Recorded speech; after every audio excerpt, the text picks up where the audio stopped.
In the late Bronze Age, around 1200 before Christ, the great civilizations of the Mediterranean collapsed almost simultaneously. The Hittites vanished, the Mycenaeans fell silent, even mighty Egypt was brought to its knees. But why? A mysterious force swept across the region, leaving chaos and destruction in its wake. They left no written language, no homeland, no identity, only ruins and questions. History calls them the Sea Peoples. To understand the Sea Peoples, we first need to understand the world they destroyed. The Late Bronze Age, spanning from 1550 to 1200 before Christ, was a golden era of the ancient world. Powerful kingdoms flourished: Egypt, the Hittite Empire, Mycenaean Greece, and other. Trade routes stretched from Mesopotamia to the Aegean, places gleamed with gold. Armies marched with chariots, scribes wrote in uniform and hieroglyphs. This was a time of diplomacy, treaties, and alliances, a true international age. And yet, by the early 12th century before Christ, nearly all these kingdoms had collapsed. But why? One of the most popular and controversial answers: the Sea Peoples. The term Sea Peoples comes from the ancient Egypt text, especially those from reigns of Pharaohs Merpenet and Ramses III. They describe foreign invaders arriving by the sea, attacking Egypt and ravaging the eastern Mediterranean. These inscriptions show warriors with feather helmets, oak-drawn carrots, and ships filled with warriors. And quoting Ramses III now, the foreign countries made a conspiracy in their islands. All at once, the lands were on the move. No land could stand before their arms. But they never tell us where these invaders come from. Historians have proposed dozens of possibilities: Minoans, Trojans, Sardinians, Philistines, or displaced Indo Europeans from the north. In truth, the Sea Peoples may not have been a single group at all. They could have been a coalition of tribes, migrants, mercenaries, and pirates, thrown into motion by famine, war, or environmental collapse.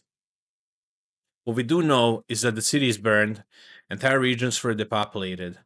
Around 1200 before Christ, Ugarit, a thriving port city in Syria, was suddenly destroyed and abandoned. Hattusa, the Hittite capital, vanished from history. Mycenaean places in Greece were torched. The Levantine coast became a graveyard of ruined cities. Letters from Ugarit pled for help against seaborne raiders, help that never arrived. My father, now the enemy ships are here. The city is consumed by fire. These were not isolated events. Something coordinated, violent, and relentless had begun. Egypt, the superpower of the region, faced the Sea People twice and survived. Mernptah, around 1208 BC, claims history over an alliance including a group called the Sherden, but the most detailed battle came later under Ramses III, around 1175 BCE. Ramses III prepared for their invasion by land and sea. He set traps, fortified the Nile Delta, and lured the invaders into a crushing ambush. He wrote, "I destroyed them utterly. Their seed is not." Egypt won, but it came at a cost. The treasury was drained, cities were ruined, the empire never fully recovered. Egypt survived the Sea People, but it will never again be the same. So, who exactly were the Sea Peoples?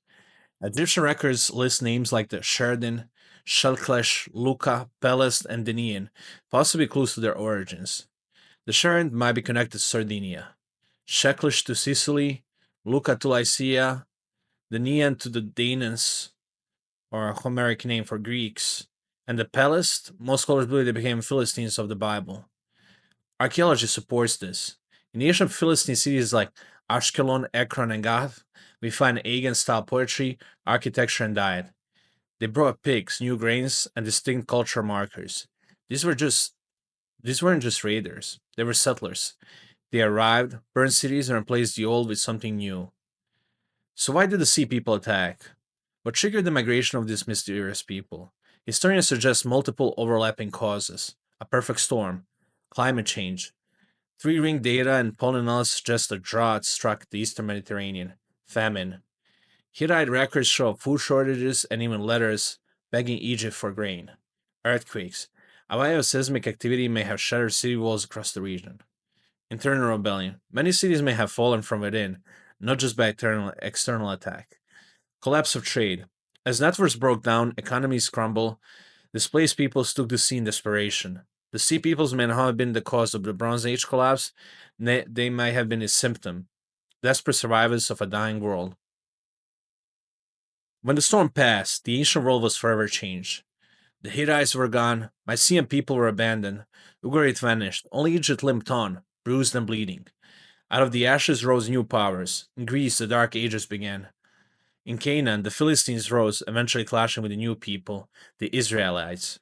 Across the Levant, city states emerged, setting the stage for the Iron Age. The Sea Peoples left no written history, but they reshaped the world, perhaps more than they ever intended. The Sea People remain one of history's greatest mysteries. Were they invaders, refugees, mercenaries, pirates, or all of the above? The collapse of the Bronze Age was not a single moment, but a slow unraveling. And the Sea People were wild thread that pulled it all apart. Even today, over 3,000 years later, the ghost lingers. Not in monuments, but in the silence of cities that never rose again. Who were the Sea Peoples? Maybe we'll never know for sure, but they remind us. Even today, even the greatest civilizations can fall. Please like, share, and subscribe to History in 5 Minutes. Thank you.